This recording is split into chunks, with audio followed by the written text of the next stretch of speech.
আসসালামু আলাইকুম। প্রিয় ক্লাস 8, আমাদের ফিউচার জেনারেশন অর্থাৎ এসএসসি একটা কি বলে ফিউচার জেনারেশন। তোমরাই তো আর কয়দিন পর এসএসসি তে উঠবা, মানে ক্লাস 9 10-এ উঠবা আর কি। তো তোমাদের জন্য আজকে আমি একটা ক্লাস রেডি করতেছি বা রেডি করছি আসলে। আজকে সেটার এক্সিকিউশনটা তোমরা দেখবা। সেটা হচ্ছে তোমাদের বইয়ের খুব কঠিন তোমাদের মতে একটা প্রবন্ধ। সেটা হচ্ছে ভাবো কাজ, কাজী নজরুল ইসলাম যেটা লিখছেন আজ থেকে প্রায় 103-4 বছর আগে। সেটা আমি খুব সুন্দর মতো তোমাদের সামনে উপস্থাপন করার চেষ্টা করব। তার আগে আমি একটু দেখি যে সবকিছু ঠিকঠাক আছে কিনা, ক্লিয়ার আছে কিনা। হ্যাঁ, না রেকর্ড করার পর দেখবো যে সাউন্ড আসে নাই, তখন একটা প্যাথেটিক সিচুয়েশন হয়ে যাবে। তোমাদের সামনে উপস্থাপন করার, হ্যাঁ, একদম ঠিক আছে। চলো আমরা আজকে পড়াটা শুরু করি। প্রথমত, বাংলা প্রথম পত্রে আমাদের গল্প, উপন্যাস, নাটক, কখনো কখনো কবিতা পড়তে অনেক ভালো লাগে। কিন্তু সাহিত্যে যখন আমরা প্রবন্ধ কথাটা শুনি না, এই যে প্রবন্ধ, তখনই কিন্তু আমাদের আসল প্যারাটা শুরু হয়। প্রবন্ধ আসলে জিনিসটা কি, এত কঠিন কেন লাগে এই জিনিসটা? হ্যাঁ, অনেকের একটা প্রশ্ন থাকতে পারে না? তো আমি তোমাদের প্রশ্নটা একটু দূর করে দেই। প্রবন্ধের ইংরেজিটা হচ্ছে এসে। ওকে, ইংলিশে আমরা এটাকে এসে বলি। রাইট, তোমরা যেটা লেখো গ্রামারে বা ইংলিশ সেকেন্ড পেপারে, সেই এসেটাই কিন্তু বাংলায় হচ্ছে প্রবন্ধ।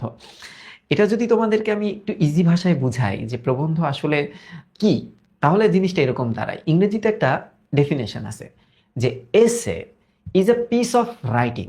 যে এসে হচ্ছে লেখার একটা অংশ দ্যাট গিভস আস, যেটা আমাদেরকে দেয় অথর্স ওন আর্গুমেন্ট, লেখকের নিজস্ব যুক্তি অথবা দৃষ্টিভঙ্গি। এই কারণে আমাদের মনে হয় যে প্রবন্ধ হয়তো বা একটু গম্ভীর, একটু মানে মজা কম, রসকস কম।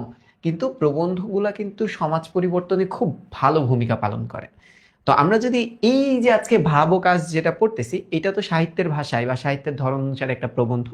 এটার ইতিহাস যদি আমরা একটু জানতে চাই, তবে একটা বই তোমরা পাবা, সেই বইটার নাম হচ্ছে যুগ বাণী। ওকে, এই বইটা কাজী নজরুল ইসলামের প্রথম প্রবন্ধের বই। এই বইটা আজ থেকে বহু বছর আগে 1922 সালে প্রথম প্রকাশিত হয়েছিল। এটা একটা বই, এটা মূলত একটা প্রবন্ধেরই বই। ঠিক আছে, প্রবন্ধের বই। ঠিক আছে, আচ্ছা। এই প্রবন্ধের বইতে একাধিক প্রবন্ধ আছে, যার ভিতরে ভাব ও কাজ হচ্ছে একটা। মজার বিষয় হচ্ছে, মজার না আসলে, এটা আমাদের জন্য যতটা মজা লাগবে শুনতে, কিন্তু কাজী নজরুল ইসলামের জন্য ব্যাপারটা বেশি কষ্টের ছিল যে তার লেখা প্রথম প্রবন্ধের বইটা নিষিদ্ধ হয়ে গেছিল। হ্যাঁ, এটা কিন্তু তার যেই 5টা নিষিদ্ধ বই আছে, সেই 5টা নিষিদ্ধ বইয়ের ভিতরে একদম প্রথমটা নিষিদ্ধ বই বা অন্যতম। এখন নিষেধাজ্ঞার কারণটা কি তোমরা দুষ্টু ছেলেপেলেরা মনে করতে পারো? এর ভিতরে মনে হয় দুষ্টু দুষ্টু কথা লিখছিল। এটা এরকম হয় না। আসলে নিষিদ্ধ করার কারণ হচ্ছে সরকার বিরোধী বা রাজনৈতিক প্রেক্ষাপটে যদি কিছু লেখা হয়, তবে সরকার এটা নিষিদ্ধ করে দেয়। এবং 1947 সালে যখন ব্রিটিশ শাসন শেষ হয় ভারতবর্ষে, তখন এগুলার প্রত্যেকটা নিষেধাজ্ঞা উঠে যায়। তো এমন তোমরা পড়ে দেখতে পারো, এখানে খুব সুন্দর সুন্দর কথা লেখা আছে। সবগুলাই যে রাষ্ট্রদ্রোহী বা রাষ্ট্রবিরোধী কথাবার্তা আছে, ব্যাপারটা এরকম না। যেমন ভাব ও কাজ, এখানে তো আর রাষ্ট্রবিরোধী কোনো কথাবার্তা বলা নাই, তাই না? তো একটু খেয়াল করো, আমি যদি তোমাদেরকে একটু পড়াই তাহলে তোমরা বুঝতে পারবা। তাহলে এটার ইতিহাসটা আমরা জানলাম। এখন একটু নামকরণটা বোঝার চেষ্টা করি। আমি একদম সংক্ষেপে, শর্টে, খুব সুন্দর মতো উপস্থাপন করবো ইনশাআল্লাহ। দেখো, ভাব ও কাজ, এই ব্যাপারটা কি আসলে? ভাব মানে কি? ভাব কথাটার অর্থ কি জানো? চিন্তা। ভাব কথাটার অর্থ হচ্ছে চিন্তা। আর ইংলিশে আমরা এটাকে বলি না প্ল্যানিং? হ্যাঁ, কোনো কিছু করার আগে আমরা একটা প্ল্যান করি না? তো ভাব হচ্ছে প্ল্যানিংটা, আর কাজ হচ্ছে সেই প্ল্যানটাকে এক্সিকিউট করা বা ওই চিন্তা ভাবনাকে বাস্তবে রূপ দেওয়া। তার মানে কাজ কথাটা কি? যে আমি যে চিন্তাটা করছি সেই চিন্তাকে বাস্তবে, হ্যাঁ, বাস্তবে রূপ দেওয়া, রূপ দেওয়া। যেমন আমি একটা চিন্তা করছি কি জানো, যে আগামী বছর যারা ক্লাস 8-এ পড়বে, কারণ আমি তো সবসময় বড় ভাইয়াদের পড়াইছি তোমাদের, বিশেষ করে আমার ইন্টারের ব্যাচগুলো অনেক বড় হয়, 4-5 হাজার স্টুডেন্ট হয়। আমি 3টা ইবিআই ইংলিশ বাংলা আইসিটি কোর্সে পড়াইছি, প্রায় 13-14 হাজার স্টুডেন্ট পড়াইছি। এখন যেহেতু তোমাদেরকে একটু সময় দিচ্ছি, তাই আমি চিন্তা করলাম যে সবসময় তো বড় ভাইয়াদের সময় দেই, এইবার ক্লাস 8-এর বাংলা প্রথম পত্র এবং দ্বিতীয় পত্রের সব কিছুর সাপ্লিমেন্ট আমি ইউটিউবে দিব। ধরো এটা আমি চিন্তা করছি, বাট এই চিন্তাটা এখন পর্যন্ত অবাস্তব, কারণ এই চিন্তার বহিঃপ্রকাশটা বা বাস্তবায়নটা তো আমি করিনি। এই যে ধরো আজকে ভাবো কাজের ক্লাসটা দিচ্ছি, এইটা হচ্ছে প্রথম বাস্তবায়িত রূপ, যে আমি একটা চিন্তা করছিলাম, সেই চিন্তাটাকে আমি বাস্তবে এখন রূপ দিচ্ছি তোমাদের সামনে। তোমরা বুঝতে পারছো তো? তার মানে এই রচনাটা হচ্ছে আমাদের প্ল্যানিং এবং এক্সিকিউশন, এটার ভিতরে যে কোঅর্ডিনেশনটা হয় সেই কোঅর্ডিনেশন দিয়ে লেখা। খুব কঠিন না, আমি বুঝাই দিচ্ছি। দেখো, কাজী নজরুল ইসলাম তার লাইফের স্টোরিটা অনেক জটিল, অনেক মানে কি বলে ফাইটিং, স্ট্রাগলিং। এটা যখন তোমরা 9-10-এ পড়বা, আমার ওমর ফারুক নামে একটা কবিতা আছে, তোমাদের জন্য আমি বানিয়ে রাখছি, তোমরা ওটা সার্চ দিয়ে একটু দেখতে পারো। সেখানে আমি কবি পরিচিতি নিয়ে আলোচনা করছি। ইন্টারমিডিয়েটে যখন উঠবা, যৌবনের গান এবং বিদ্রোহী, সেই বিখ্যাত বিদ্রোহী কবিতাটা পাবা, সেখানেও আমি আলোচনা করছি, তোমরা পাবা। এবার একটু দেখো, তাহলে আমরা আজকে কবি পরিচিতি না, আমরা মূল থিমটা নিয়ে আলোচনা করি। দেখো, ভাবে ও কাজে সম্বন্ধটা, সম্বন্ধ কথাটার অর্থ কি বলতো? সম্পর্ক বা কোঅর্ডিনেশন। হ্যাঁ, সম্পর্কটা খুব নিকট বোধ হইলেও আদতে এই জিনিস দুইটাই কিন্তু আসমান জমিন ফারাক। এখানে কিছু কথা বলছে, বলছে যে ভাব আর কাজ, এই দুইটাকে আমরা মনে করি খুব পাশাপাশি। নিকট মানে কি? এই দুইটা মনে করি একে অপরের খুবই কাছের। বোধ হইলেও, মনে হইলেও, বোধ হইলে মানে কি? মনে হইলেও। আদতে, আদতে কথাটার অর্থ হচ্ছে আসলে। আসলে এই জিনিস দুইটাই কিন্তু আসমান জমিন তফাৎ, অর্থাৎ বিস্তর ফারাক। কথাটার অর্থ হচ্ছে এরকম, বিস্তর ফারাক। তোমাদের দেখে মনে হবে যে ভাব আর কাজ এটা মনে হয় এক, কিন্তু না, আমাদের লেখক বলছেন না, মোটেও এক না। এদের দুইটার ভিতরে অনেক পার্থক্য। একটা অবাস্তব রূপ, একটা বাস্তব রূপ। কিভাবে দেখো, বলছে ভাব জিনিসটা হইতেছে পুষ্পবিহীন সৌরভের মতো। পুষ্পবিহীন মানে কি বলতো? পুষ্প মানে তো ফুল, তাই না? বিহীন মানে হীন, ফুলহীন কিসের মতো বলতো? সৌরভ। সৌরভ মানে কি জানো? স্মেল বা গন্ধের মতো, অনেকটা অবাস্তব। ফুলের গন্ধ নাই বা ফুলবিহীন ফুলের গন্ধ ছড়াচ্ছে পরিবেশের ভিতরে, এটা কেমন না? অবাস্তব না? আচ্ছা, সৌরভের মতো একটা অবাস্তব উচ্ছ্বাস মাত্র। উচ্ছ্বাস কথাটার অর্থ হচ্ছে মাত্র একটা আবেগ, আবেগ মাত্র। তাই বলিয়া কাজ মানে যে সৌরভবিহীন পুষ্প, ইহা যেন কেউ মনে না করেন। সৌরভবিহীন পুষ্প মানে কি? যে স্মেললেস একটা ফ্লাওয়ার, এইটা মনে করেন না, যে কোনো গন্ধ ছাড়া ফুল, এটা না। কারণ আমরা একটু আগে বলছি না, যে এদের ভিতরে আসমান জমিন ফারাক, মানে দুইটা একে অপরের বিপরীত। আবার আপনারা তাই বলে এটা ভেবেন না যে একটা হচ্ছে গন্ধ ফুলহীন, আরেকটা হচ্ছে গন্ধহীন ফুল, দুইটা কিন্তু আলাদা জিনিস। কাজ জিনিসটা ভাবকে রূপ দেয়, ইহা সম্পূর্ণভাবে বস্তু জগতের। মানে দেখো, কাজ, তুমি যে কাজটা করতেছো, অর্থাৎ তুমি যেটার এক্সিকিউশন করতেছো, হ্যাঁ, তুমি যেটাকে এক্সিকিউট এক্সিকিউট করতেছো, বাস্তবে রূপ দিচ্ছ। আসলে কিসের বাস্তবে রূপ দিচ্ছ তুমি? তুমি একটু আগে যে জিনিসটাকে চিন্তা করছো না, সেই চিন্তাকেই তো তুমি বাস্তবে রূপ দিচ্ছ। তার মানে ভাবটা আসলে একটু অবাস্তব বা একটু কাল্পনিক, যেটা আমরা মনে মনে ধারণ করি। কিন্তু সেই মনের ধারণকৃত জিনিসটা যখন আমরা বাস্তবে রূপ দেই, সেটাই কাজে পরিণত হয়। তার মানে এই যে এই প্যারা, এই প্যারা, এই পর্যন্ত এই প্যারাটাই আমরা না ডেফিনেশন পাইছি, ভাব এবং কাজের একটা সুন্দর ডেফিনেশন পাইছি। আচ্ছা, আশা করি তোমরা বুঝতে পারছো। এইবার তোমরা এখানে আসো, এই জায়গায় কি বলতেছে দেখো। তাই বলিয়া, মানে তাই বলিয়া ভাবকে যে আমরা মন্দ বলিতেছি বা নিন্দা করিতেছি তাহা নয়। কারণ একটু আগেই বলছি না, যে কাজটা তো বাস্তব, আর ভাবটা তো বাস্তব না, এটা একটা অবাস্তব উচ্ছ্বাস মাত্র। তাই কেউ আবার মনে করেন না ভাব খারাপ জিনিস। বুঝতে পারছো? ভাব ছাড়া কিন্তু কাজ করা যায় না, আগে তো চিন্তা করতে হবে কোনো কিছু করার আগে। তাই বলতেছে দেখো, ভাব জিনিসটা খুবই ভালো। সে বলল কেমনে? দেখো, মানুষকে কবজায়, কবজায় কথাটার অর্থ হচ্ছে কন্ট্রোল। তুমি যদি কোনো মানুষকে কন্ট্রোলে আনিবার জন্য তাহার সর্বাপেক্ষা কোমল জায়গায় ছৌয়া দিয়া তাহাকে মাতাইয়া না তুলিতে পারো, তাহার দ্বারা কোনো কাজ করানো যায় না, বিশেষ করিয়া আমাদের এই ভাব পাগলা দেশে। আচ্ছা, এখানে একটা জিনিস আমরা পাই, যে মানুষকে তুমি কখন কাজ করাতে পারবা? মানুষকে দিয়ে কখন কাজ করানো যায়? ওকে, করানো যায়, এইটা আমরা এখান থেকে পাবো একটা ডেফিনেশন। তোমাদেরকে এবার এই ডেফিনেশনটা একটু ব্যাখ্যা করি। দেখো, ওরা একটা কথা বলছে, মানুষকে যদি তুমি কোনো কাজ করাইতে চাও, তবে একটা উপায় আছে। মানুষের যেই ফিলিংসটা, মানে একদম মানুষ যে জায়গায় খুব দুর্বল, এর জন্য বলছে এই যে দেখো কোমল জায়গা, কোমল জায়গা মানে মানুষ যে বিষয়টায় অনেক দুর্বল। কেমন দুর্বল? চিন্তা করো, আমি তোমাকে, ধরো আমি হ্যাঁ, আমার টিচার আমাকে একটু অ্যাক্টিভ করতে চাচ্ছে। তো আমি ধরো আর্থিকভাবে দরিদ্র, আর্থিকভাবে আমি দারিদ্র্যের সাথেই থাকি আর কি। তো সে তখন আমাকে বলল, দেখ তুই যেহেতু ডাক্তার হইতে চাইতেছিস বা ইঞ্জিনিয়ার হইতে চাইতেছিস, তুই কিন্তু পারবি না। কেন পারবো না? কারণ তুই এই কাজগুলা করিস না। তখন তো আমি দেখলাম যে না, যেহেতু ডাক্তার বা ইঞ্জিনিয়ার হওয়া আমার স্বপ্ন এবং আমার দুর্বলতায় আমার টিচার আঘাত করছে এবং আঘাত করে বলে দিল যে এইগুলা এগুলা করলেই তুই ওগুলা অ্যাচিভ করতে পারবি, তার মানে আমার উত্তেজনাটা বাড়াই দিল না, আমার ভুলটা সে দেখাই দিল না। তখন কি হবে? তখন আমি কাজের প্রতি বেশি আকৃষ্ট হব, কারণ আমার দুর্বলতায় সে আঘাত করছে।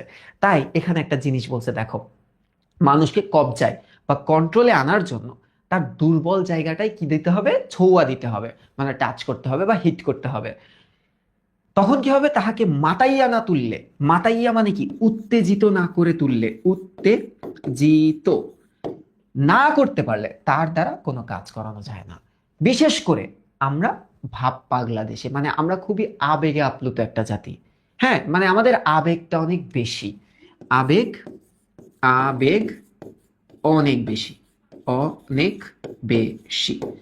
বুঝতে পারছো? এবার একটু দেখো, কিন্তু শুধু ভাব লইয়াই থাকিব, লোককে শুধু কথায় মাতাইয়া মশুল করিয়া রাখিব, এও তো একটা মস্তবৎ খেয়াল। মানে কি? দেখো, আমরা খালি মানুষকে উত্তেজিত করে রাখবো? সেই মানুষটাকে দিয়ে তো কাজ করাইতে হবে। খালি উত্তেজনা বাড়াইলে তো হবে না, মানুষকে দিয়ে আমাদের কাজ করাইতে হবে না? উত্তেজিত করে লাভ কি? সে যদি কাজই না করে। কিছু কিছু মানুষ থাকে না, ওকে যতই খোঁচাও সে কাজ করবে না। তো লেখক এই যায় এই কথাটাই বলছে।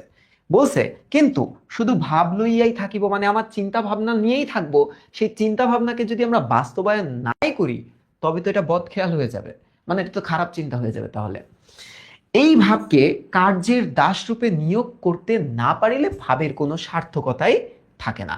অর্থাৎ সে বলল কিন্তু যে তুমি যেটা চিন্তা করলা, যেই চিন্তা দিয়ে কেউ আমাদের, কেউ আমার সাথে একটু লিখে রাখো, হ্যাঁ, আমাদের কি করলো বলো তো? আমাদের উত্তেজিত করে তুললো। হ্যাঁ, উত্তেজিত করলো। অর্থাৎ যেই চিন্তা ভাবনা দিয়ে কেউ আমাদের একবার উত্তেজিত করে দিল বা উত্তেজনা চরম শিখরে পৌঁছায় দিল, বাট আমরা কেউ কাজ করলাম না। অর্থাৎ ভাব দিয়া লোককে মাতাইয়া তুলিয়া, আচ্ছা কই গেল, ও সরি, এই ভাবকে কার্যের দাস রূপে, অর্থাৎ কাজের রূপে, কাজের বাস্তবায়িত রূপে, বাস্তবায়িত রূপে কেউ যদি এটাকে পরিবর্তন না করতে পারে, তবে সেই ভাবটার কোনো সার্থকতা নাই, সেই ভাবটার কোনো ভ্যালিউ নাই। বুঝতে পারছো? খালি ভাবলেই হবে না, চিন্তা করে কাজ করতে হবে। এবার কি বলতেছে দেখো, তাছাড়া ভাব দিয়া লোককে মাতাইয়া তুলিয়া যদি সেই সময় গরমা গরম কার্যসিদ্ধি, কার্যসিদ্ধি কথাটার অর্থ পাশে লিখে রাখো, কাজ উদ্ধার, কাজ উদ্ধার, ওকে, করাইয়া লইয়া না হয়, তাহা হইলে পরে সেই ভাবাবেশ কর্পূরের মতো উড়িয়া যাইবে। কর্পূর মানে কি বলতো? কর্পূর হচ্ছে এক ধরনের পদার্থ যার তরল অবস্থা নাই, যেটা বায়ু মাধ্যমে থাকলে আস্তে আস্তে আস্তে আস্তে ছোট হইতে হইতে বাতাসে মিশে যায়। মানে ব্যাপারটা কি বলছে জানো? ব্যাপারটা বলছে দেখো, বলছে যে একটা মানুষকে যখন আমি উত্তেজিত করব, হ্যাঁ, বা তার ভাবকে জাগ্রত করব, ওই সময়টা যদি আমি কাজটা উদ্ধার করে নিতে না পারি, তাহলে কি হবে? তাহলে পরে সেই ভাবাবেশ, অর্থাৎ তার সেই আবেগটা বা উত্তেজনাটা কি হয়ে যাবে? ফুস করে গায়েব হয়ে যাবে, ওটার কোনো লাভ হবে না। এবার বলছে অবশ্য এখানে কার্যসিদ্ধি মানে স্বার্থসিদ্ধি না। কার্যসিদ্ধি মানে স্বার্থসিদ্ধি মানে কি বলতো? স্বার্থসিদ্ধি মানে কি? নিজের উদ্দেশ্যকে বাস্তবায়ন, নিজের উদ্দেশ্য বাস্তবায়ন, এটা কিন্তু নেগেটিভ অর্থে, হ্যাঁ, বাস্তবায়ন পাশে একটু লিখে রাখবা, এটা অবশ্যই নেগেটিভ অর্থে বোঝানো হয়েছে। ধরো আমি কি করলাম, আমি একটা টিচার, হুম, আমি তোমাদেরকে একটু উত্তেজিত করে দিলাম। উত্তেজিত করে কি হইলো জানো? ধরো তোমাদেরকে আমি ক্লাসে বলতেছি, এই তোমরা পড়ো, না পড়লে ফেল করবা, ফেল করলে এই হবে ওই হবে, শেয়ার করো ক্লাসটা, শেয়ার করো তাড়াতাড়ি, নাই কিন্তু আমি পড়াবো না। এখন দেখো, আমি তোমাদের উত্তেজনা বাড়াই দিছি, তোমরা সবাই ভয় পাওয়া শুরু করছো, আয় হায় রে, এই ক্লাসটা না করলে হয়তো বা তোমরা ফেল করে বসবা।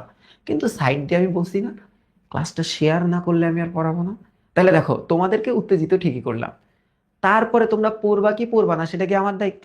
বলো, সেটা তো আমার দায়িত্ব না। কিন্তু সাইড দিয়ে এই যে ক্লাসগুলো শেয়ার করলা তোমরা, এখানে লাভ হইলো কার? আমার লাভ হইলো না বলো? তো এই যে দেখো, আমি কার্য উদ্ধার করতে যাই কিন্তু নিজের স্বার্থ উদ্ধার করে দিছি। উল্টা তোমরা বাসায় পড়বা কি পড়বা না তা তো আমি আর পরে দেখতেছি না। তাহলে বুঝতে পারছো তো জিনিসটা কি বলছে? বলছে যে এখানে কার্যসিদ্ধি মানে স্বার্থ সিদ্ধি না, এইটা করা যাবে না, এটা মানুষের অমঙ্গল, অকল্যাণজনক। দেখো, যিনি ভাবের বাঁশি বাজাইয়া জনসাধারণকে নাচাইবেন, অর্থাৎ যেই গুরু তার ভাবের বাঁশি, মানে যার হাতে সেই কন্ট্রোলটা থাকবে, তার জনগণকে সে নাচাবে বা উত্তেজিত করে তুলবে, তাহাকে নিঃস্বার্থ ত্যাগী ঋষি, ঋষি কথাটার অর্থ হচ্ছে মনীষী বা গুরু, লিখে রাখতে পারো এই জায়গায়, গুরু হইতে হবে। অর্থাৎ যেই মানুষটা আমাদের ইন্সপিরেশন হবে, যেই মানুষটার জন্য আমরা কোনো কিছু করার তাগিদ পাবো, তাকে অবশ্যই নিঃস্বার্থ ব্যক্তি হতে হবে। সে স্বার্থ সন্ধানী হইলে হবে না, তাহলে পুরো জাতি ধ্বংস হয়ে যাবে। এবার কি বলতেছে দেখো, তিনি লোকদিগের সূক্ষ্ম অনুভূতি বা ভাবকে জাগাইয়া তুলিবেন মানুষের কল্যাণের জন্য, নিজের স্বার্থ সিদ্ধির জন্য না। এটা অনেকটা রাজনৈতিক নেতাকর্মীরা এরকম হয়, তাদের দলের যে ছোট ছোট কর্মীরা থাকে তাদেরকে কি করে জানো, খুব আলগে রাখার চেষ্টা করে, মিথ্যা মিথ্যি, যে তোর জন্য আমি এটা করব, তুই আমাকে ভোট দে, রাস্তায় রাস্তায় প্রচার করে বেড়া যে তোর নেতা আমি, আমাকে যাতে সবাই ভোট দেয়। কিন্তু এমন একটা টাইম আসে, দেখে যে তাদের আবেগটাকে খুব উত্তেজিত করার পর তারা যখন বিপদে পড়ে, তখন কিন্তু তাদেরকে আর হেল্প টেল্প করে না।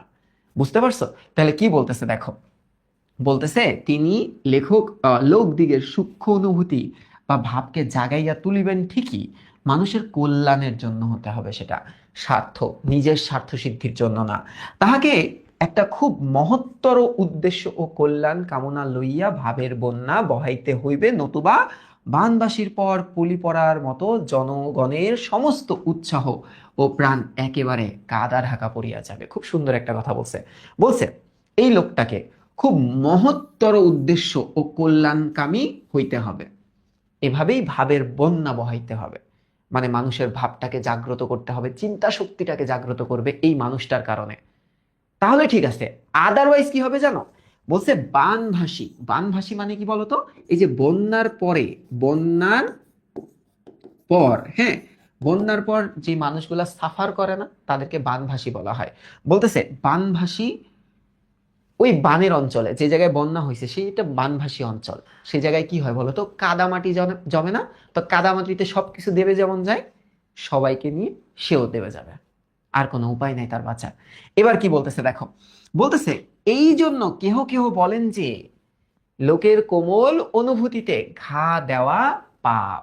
এই কারণে মানুষ অনেকেই বলে যে কেউ কারোর সফট, যে জায়গাটাই সে সফট, দুর্বল, সেই জায়গায় আঘাত করো না।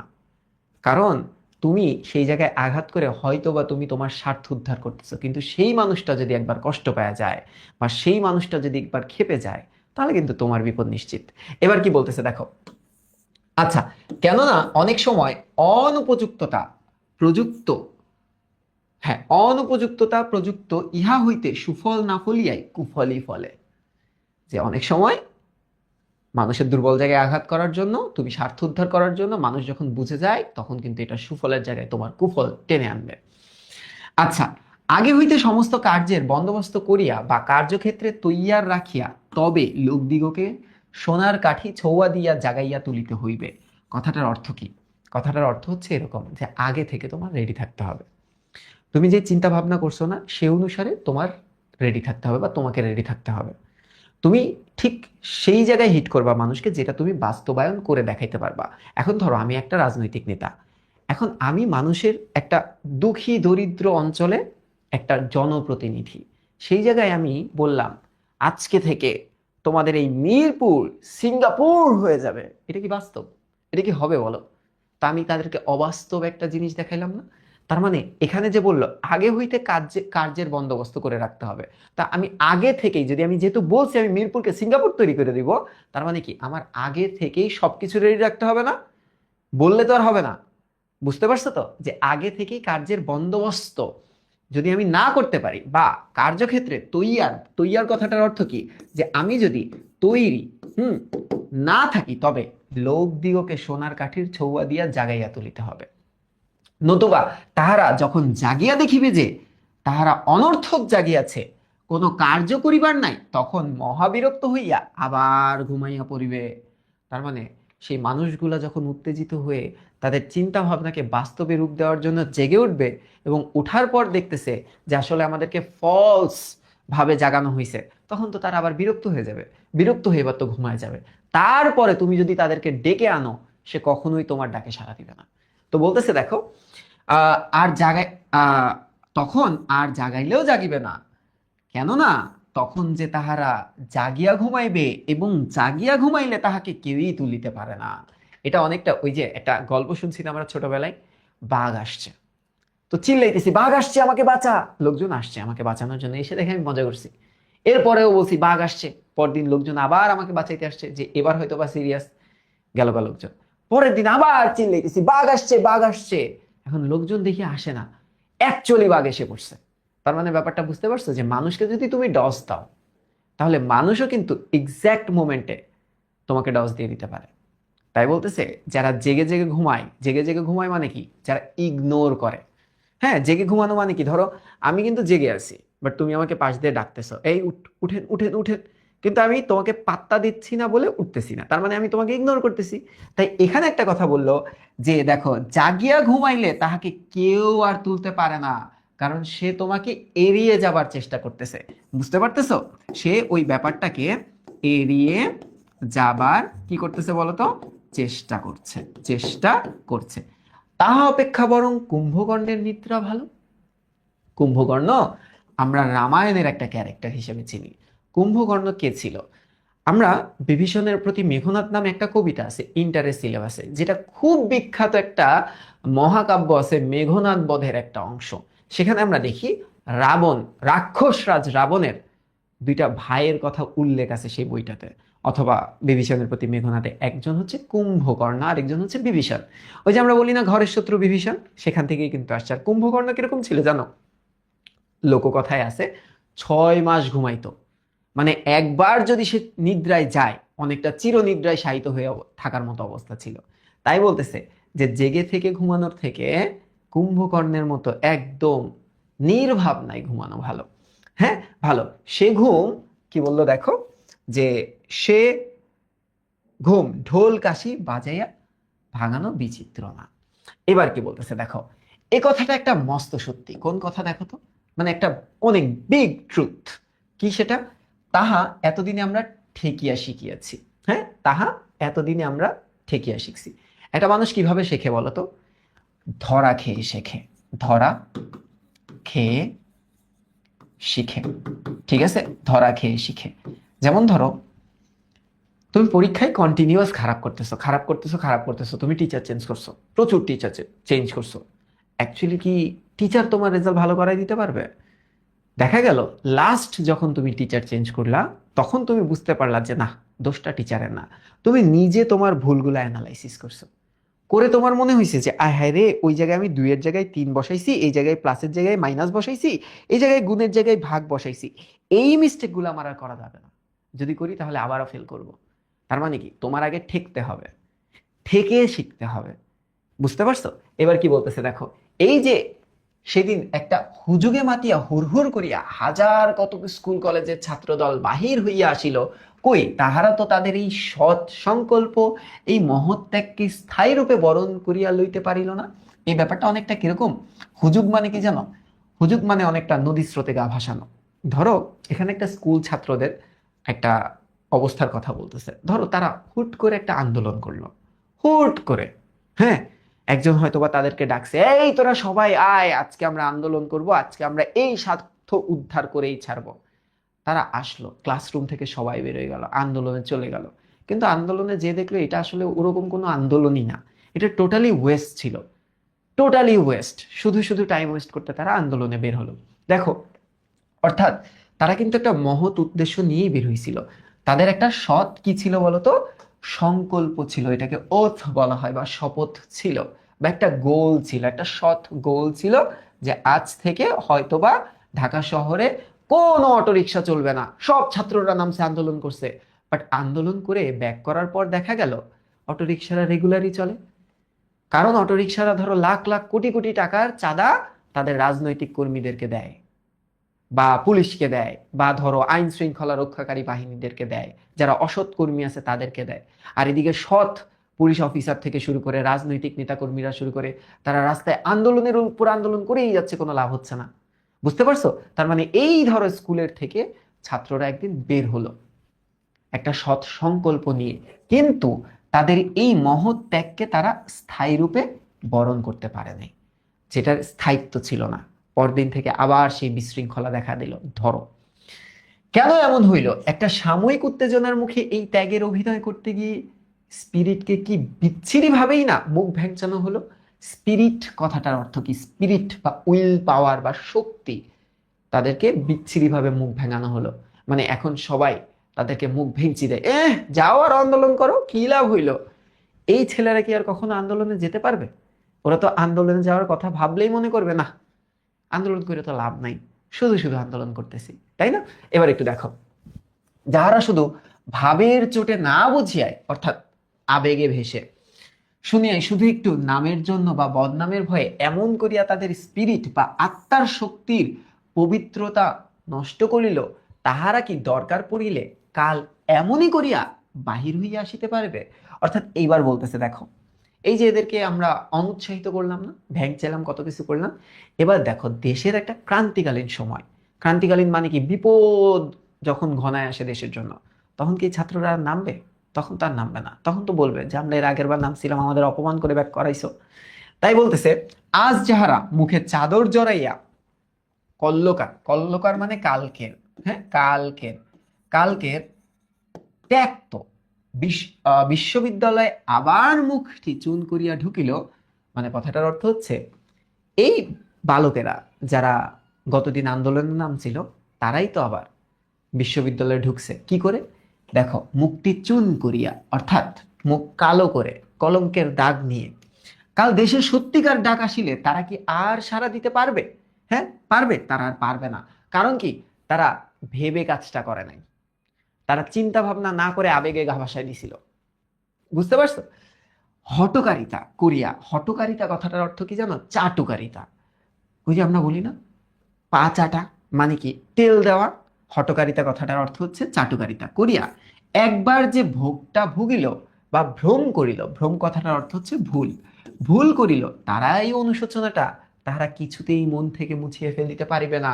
অর্থাৎ তাদের মনে যে এই প্রায়শ্চিত্তবোধ, কেন গেলাম আমরা, কেন গেলাম আন্দোলনে, হ্যাঁ মানে না বুঝেই গেছি আন্দোলনে, আবেগে গা ভাসায় দিছি, তাদের সারা জীবন মনে একটা প্রায়শ্চিত্তবোধ কাজ করবে না? আচ্ছা, বাহিরে যতই কেন লাপরোয়া ভাব দেখা, লাপরোয়া কথাটার অর্থ হচ্ছে ডোন্ট কেয়ার।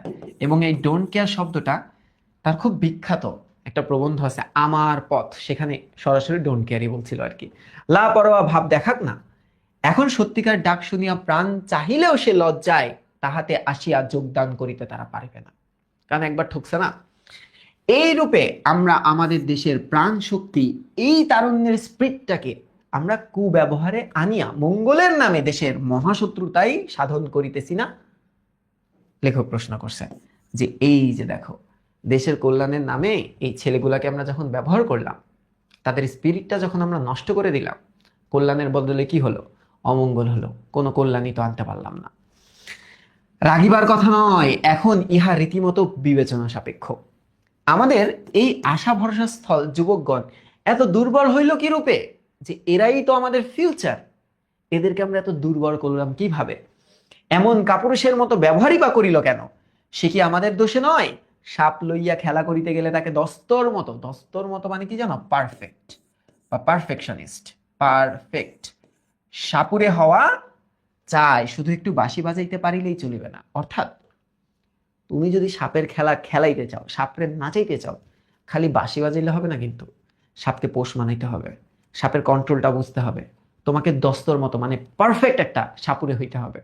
খালি বিন বাজাইলেই হবে না, সে সবলটা তোমার উপরেও মারতে পারে, বুঝতে পারছো? তো আমরা অনেক সময় হালকা একটু চিন্তা করি, মনে করি এটা আমরা করে ফেলতে পারবো। ধরো আমি চিন্তা করছি কি, ধরো আমি তো ধরো অবিবাহিত, তাই না, আমি তো বিয়ে শাদী করি নাই। আমি চিন্তা করছি কি, যে স্পেনের রাজকন্যার সাথে আমি বিয়ে করব।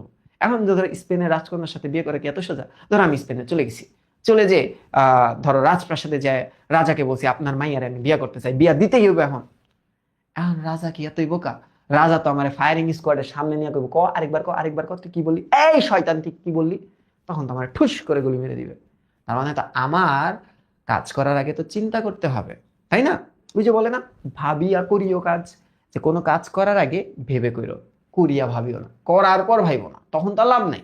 তো বলতেছে যে দেখো, আজ যদি সত্যিকারের কর্মী থাকিত দেশে, সত্যিকারের কর্মী মানে কি, অর্থাৎ যারা দেশের অ্যাকচুয়াল মঙ্গল কামনা করে, অ্যাকচুয়াল মানে আসলে অ্যাকচুয়াল মঙ্গল, হ্যাঁ, মঙ্গল কামনা করে, তাহা যদি থাকতো, তারা যদি থাকতো, যে অ্যাকচুয়াল মঙ্গলকামী মানুষ যদি থাকতো, তা হইলে এমন সুবর্ণ সুযোগ মাঝ মাঠে মারা যাইতো না।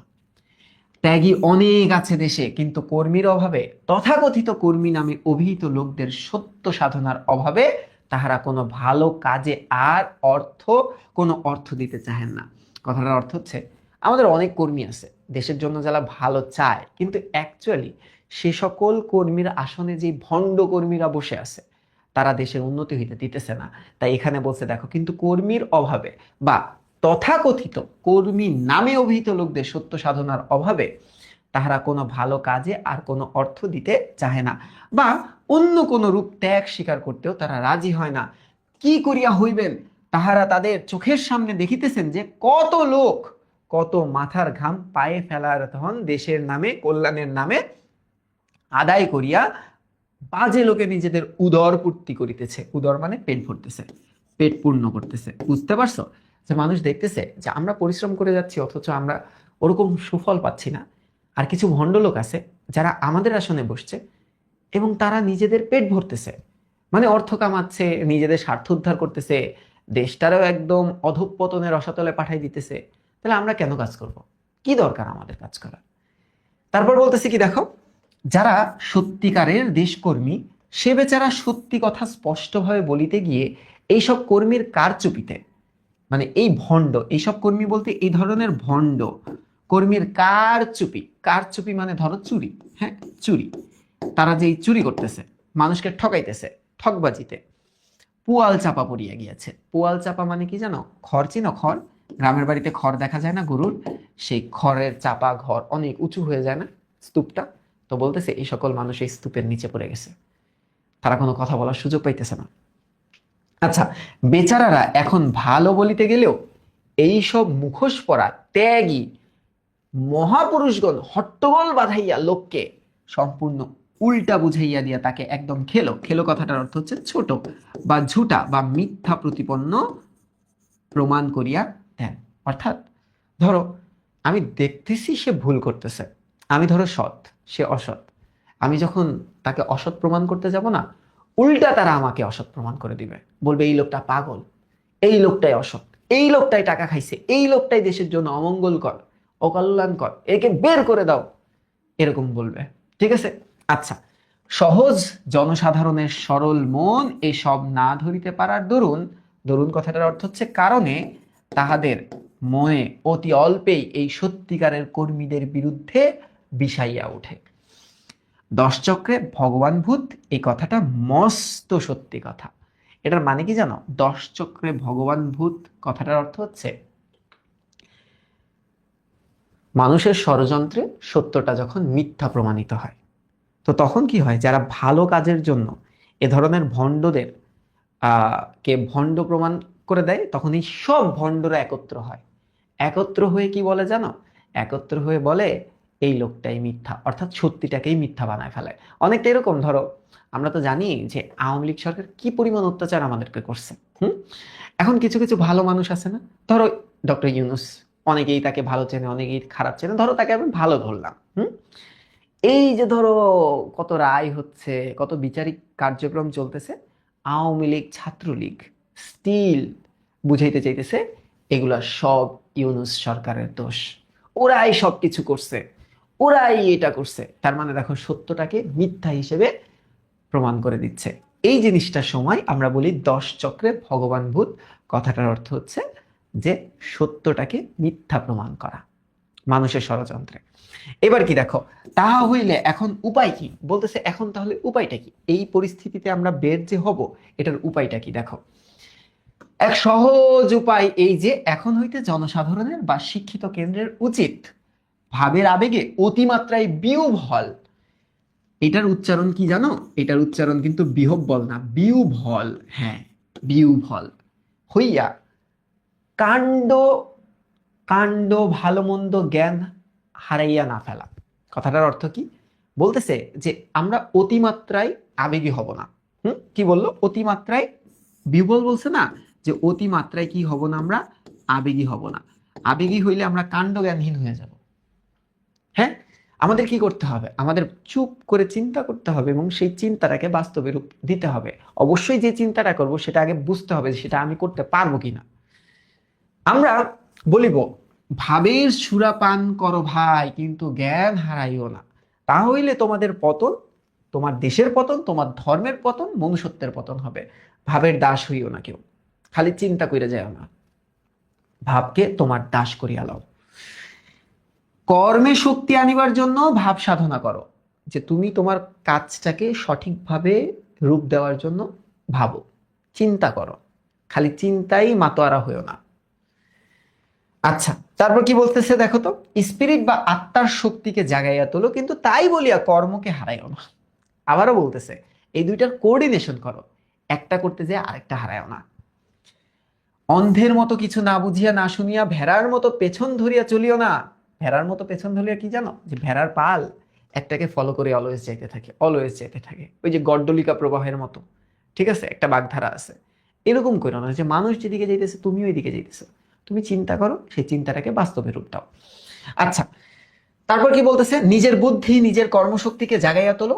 তোমার এই ব্যক্তি স্বাতন্ত্রই, অর্থাৎ তোমার এই স্বাতন্ত্র মানে মৌলিকতা, যে তুমি যে আলাদা, ইউনিকনেস, দেশকে উন্নতির দিকে মুক্তির দিকে আগাইয়া লইয়া যাবে, এসব জিনিস ভাবাবিষ্ট হইয়া, মানে ভাবে বর্ষভূত হইয়া, চক্ষু বুঝিয়া, কোমর বাঁধিয়া, মানে ভাবের বশে, হ্যাঁ, ভাবের বশবর্তী হয়ে না করে কোমর বাঁধিয়া কার্যে নামিয়া, কি বলতেছে একটু দেখো, পড়িতে হইবে এবং নামিবার পূর্বে ভালো করিয়া বুঝিয়া সুঝিয়া দেখিয়া লইতে হবে ইহার ফল কি।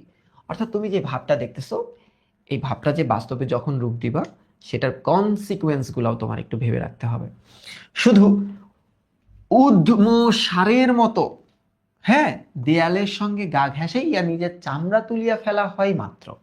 দেয়াল প্রভু কিন্তু দিব্যি দাঁড়াইয়া থাকেন। খুব সুন্দর একটা কথা বলছে, যে তুমি সারের মতো দেয়ালে গা ঘষতেই আসো, ভাবতেছো কিছু হবে, হবে, কাজটা মনে হয় হবে, বাট দেয়াল তো দাঁড়ায় আছে, দেয়ালে তো তুমি ফালাইতে পারলা না। তার মানে কি? তুমি যে চিন্তাটা করছো সে অনুসারে কাজ হয় নাই, তোমার চিন্তাটা একটু পরিবর্তন করতে হবে। আচ্ছা, তোমার বন্ধন ওই সামনের দেয়ালকে ভাঙিতে হইলে একেবারে তাহার ভিত্তিমূলে শাবল মারতে হবে। তোমার টার্গেট যদি দেয়াল ভাঙা হয়, তাহলে দেয়ালের গোড়া থেকে দেয়ালটাকে ফেলে দিতে হবে। দেয়ালে গা ঘষলে কিছু হবে না, বেকার খাটনি হবে। আবার বলিতেছি, আর ভাবের ঘরে চুরি করিও না। আগে ভালো করিয়া চোখ মিলিয়ে দেখো, কার্যের সম্ভাবনা অসম্ভাবনার কথা অগ্রে, অগ্রে মানে আগে, হ্যাঁ, আগে বিবেচনা করিয়া পরে কার্যে নামিলে তোমার উৎসাহ অনর্থক নষ্ট হবে না। তুমি আগে ভাবো যে আচ্ছা, এটা কি আমার জন্য ঠিক হবে? যেমন ধরো, আমরা এই যে আর কয়দিন পর তোমরা সায়েন্স কমার্স আর্টস বা সায়েন্স বিজনেস স্টাডিজ কিংবা হিউম্যানিটিসে যাবা। ধরো সবাই, তোমার বন্ধু গেছে সায়েন্সে, দেখে তুমিও সায়েন্সে গেলা, কিন্তু যাওয়ার পর দেখা গেল তুমি কোনো ম্যাথ বুঝতেছো না, তুমি বিজ্ঞান বুঝতেছো না। তাহলে কি হবে বলো তো? এই কারণে বলছে আগে ভাবো যে তুমি কি আসলেই পারবা, তারপর তুমি কাজে নামো, নাই লস হয়ে যাবে। আচ্ছা, মনে রাখিও, তোমার স্পিরিট বা আত্মার শক্তিকে অন্যের প্ররোচনায়, মানে অন্যের স্পর্শে, স্পর্শে তো না, মানে অন্যের ইনফ্লুয়েন্সে নষ্ট করিতে তোমার কোনো অধিকার নাই, তাহা পাপ, মহাপাপ। তো এই ছিল আমাদের ভাব ও কাজ প্রবন্ধটা। আমি আসলে পুরা লাইন বাই লাইন বেসিকটা পড়াই দিলাম মাত্র 40 মিনিট। আমি জানি না তোমরা কতটুকু বুঝতে পারবা, আমি আমার থেকে সর্বোচ্চটা দেওয়ার চেষ্টা করলাম। তারপরে যদি ভুল ত্রুটি হয় আমাকে মাফ করবা, ক্ষমা করবা। ইনশাল্লাহ তোমাদের জন্য ফিউচারে অনেক কাজ করব, এবং তোমরা যখন 9-এ উঠবা তোমাদের জন্য আমি কিছু প্লেলিস্ট রেডি করব, যাতে তোমরা তোমাদের 9-10 এই জীবনটা খুব সহজ এবং কি বলে এটা স্বাচ্ছন্দ্যে পার করতে পারো। ভালো থাকো, সুস্থ থাকো, দেখা হবে অন্য একটা ক্লাসে। আসসালামু আলাইকুম।